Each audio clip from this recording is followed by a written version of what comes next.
L'entreprise à but d'emploi, dès 2017, a choisi en fait, de travailler et d'aller chercher des niches d'activité dans les entreprises.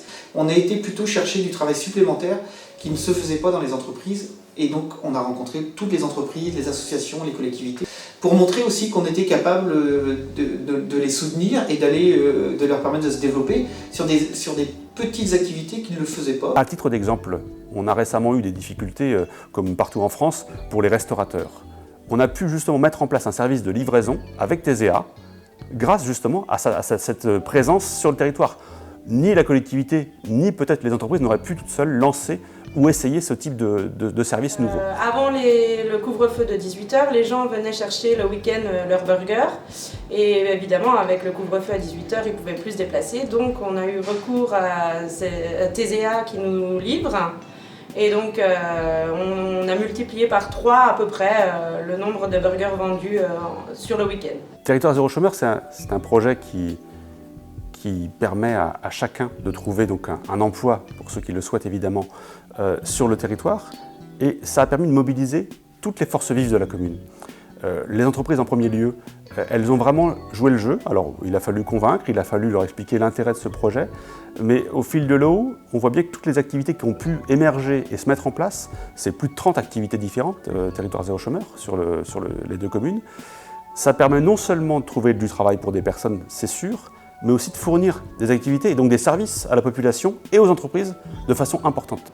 Bonjour, Patricia Gauvin, conjointe collaboratrice au sein de l'entreprise Bodigel Gauvin à Saint-Ganton, une entreprise de menuiserie, charpente, cloison sèche, isolation. Donc l'entreprise dégage plusieurs types de déchets, des plastiques, des déchets de bois, des déchets chimiques aussi par les cartouches de silicone, de colle, etc. Et des cartons évidemment. Donc nous avons fait appel à TESEA pour nous aider à nous débarrasser de ça tous les 15 jours. Afin de faciliter la tâche de TESEA, on a aussi mis en place quelques caisses en bois afin de récupérer, de trier les déchets. Voilà, donc on a découvert TESEA par M. Maric qui s'est déplacé pour nous parler un petit peu de leur projet. Donc on a trouvé le projet sympa avec l'histoire des tournées de campagne. On a été partant dès le départ pour le projet.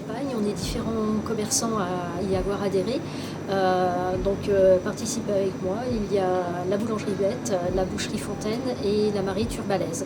Donc voilà, en suivant les besoins des clients, on espère être présent à leur côté. Alors en ce qui concerne la tournée de campagne, donc TESEA reçoivent des commandes par leurs clients par téléphone. Donc suite à ça, ils me déposent la liste, je la prépare souvent le mardi et le vendredi. Et eux, pour la marchandise à l'intérieur du camion, c'est eux qui font leur choix suivant les besoins, suivant ce qu'ils vendent le mieux ou pas. Et du coup, ils sont carrément autonomes des choix qu'ils font. On a des salariés qui ont pu du coup se faire entre guillemets découvrir par les entreprises et quitter donc TESEA pour aller être embauchés dans ces entreprises-là.